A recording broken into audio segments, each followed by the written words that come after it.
have no idea what I'm going to name this video, because this is something different that I haven't done on my channel before, but I do kind of want to talk about things from the energetic side, or the, spiritual side, or what have you, of this thing going on between men and women, and why it is on one end of the spectrum seeming like, women no longer need men, and men are discouraged and frustrated because of that, or but then on the women's side it feels like empowering, or I don't need a man, or whatever, like that whole, like, I guess, gender war, the overarching theme of it.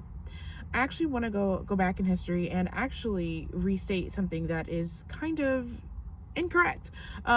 So it is widely stated that before now, we're in 2026, May 2026, that women in previous generations could not own anything, do anything.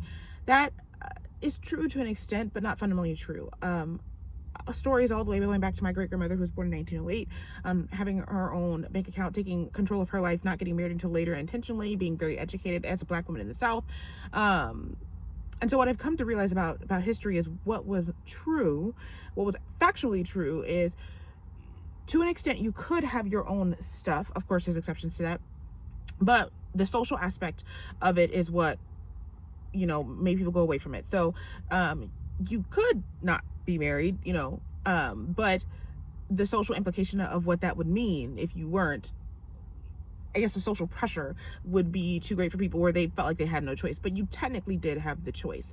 That's something that I do want to clear up. And like I said, while I'm sure there's exceptions, there are, I think the truth of the matter is, which goes back to today, is people were unwilling to make the hard decisions. And I'm not saying that callously, as in like, oh, it was so easy. I'm saying there's a certain point where you have to learn to choose yourself, and it's more than choosing yourself, it's choosing what's right and choosing your future generations. And you have to listen to your heart. And when you cannot connect with God, or trust God, or that thing inside that says, hey, this isn't the best way to go, this is what leads you down these monstrous paths. And one of the things that is happening now, I would say I noticed it personally with the rise of mostly Gen Z, but younger millennials, this movement that happened when they were children. And people like to blame it on social media, but it wasn't social media. It was before social media. It wasn't TV. It was, it wasn't any of that stuff. It was just this observation. And you'll hear me say this before, when I was younger, it just felt like stuff was wrong. Like I'm looking at my mothers, I'm looking at, the women around me, I'm looking at my community, I'm looking at people outside of my community, and I'm going, this just doesn't feel right. And there's something inside of you that whispers like, this isn't right, and there's a better way, and I don't know what it is, but this isn't it. And it leads you along the way. And if you listen to the whispers, if you listen to the guides, then it'll lead you to a specific result. Now, what that does is makes you wildly unpopular, because before you get radical, the first thing that it'll say is stop. And so everyone's dating, or everyone's doing all these things with these boys, it'll be stop. And you'll get made fun of, right? And that's the part I think that sometimes women, frankly, I don't think we're willing to endure, but for whatever reason, our generation was. And for me, I would say it's just something in you that makes you feel like this is the right thing to do, and it's something that's so strong. Now, part of that, and I'll say this in other videos too, like, is the neglect that we went through as children, the abuse that we went through, like the massive like lack of village, and just the stuckness that we felt being children, and in a home that was abusive to us, and in an environment that was abusive to us, with no out. We didn't have a grandmother we could turn to, we didn't have an aunt and uncle, that we could escape to. We were pretty much stuck. And so what that does is that creates faith. And I'm not saying this is a good thing, I'm saying this just as a matter of fact. What is created is this environment where you're like, you have nowhere to turn, and you surrender and you give up. And there's something that whispers to you in the pit that says, hey, get up, there's another way. And as things begin to come to you to help you out, like when you have no food comes to you, when you have no money, suddenly an idea pops in your head, oh yeah, I remember this person did owe me money, or I remember this came through. Or when you're advocating for, I'm the oldest, so advocating for your siblings, and you're like, I'm stuck, there's no way out, and something will just trigger in your mind.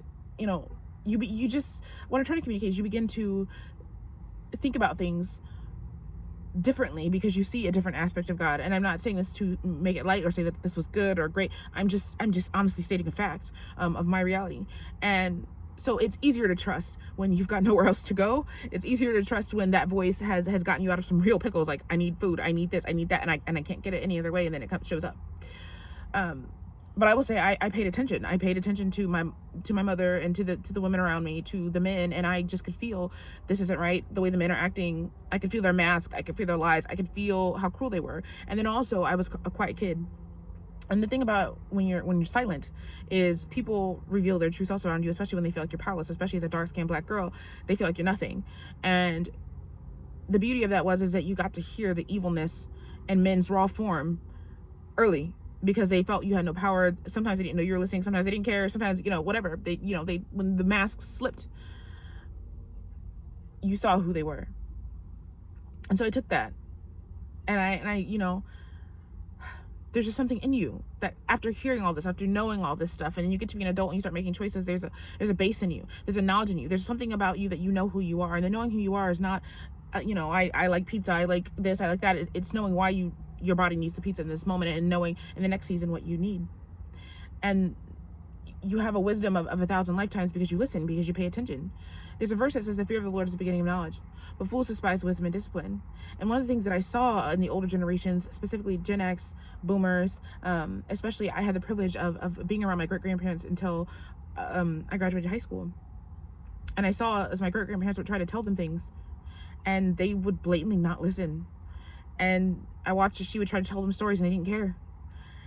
And I would watch as years later, years after she's dead, and oh, Big Mama was right, this was right. And I watched that. And I said, that's foolish, because I could feel it right then. First of all, just natural love makes you want to listen to your elders. It makes you want to hear what happened, when you're a kid. Y'all tell me all about the mule and making the syrup and doing all the things. Like, I'm just curious. They didn't have any of that.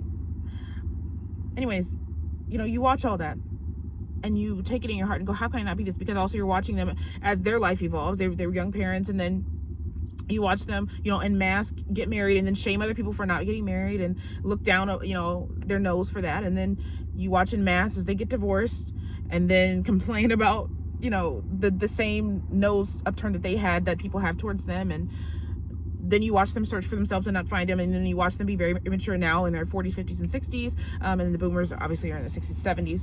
Some of them are 80s. Be very immature. And some of them, 90 years old in the club, shaking their tail in a diaper on a walker. I mean, like literally seeing this, watching these 50 and 60-year-old women be extremely immature, still male oriented, making no progress in their life, but very concentrated on maintaining youth.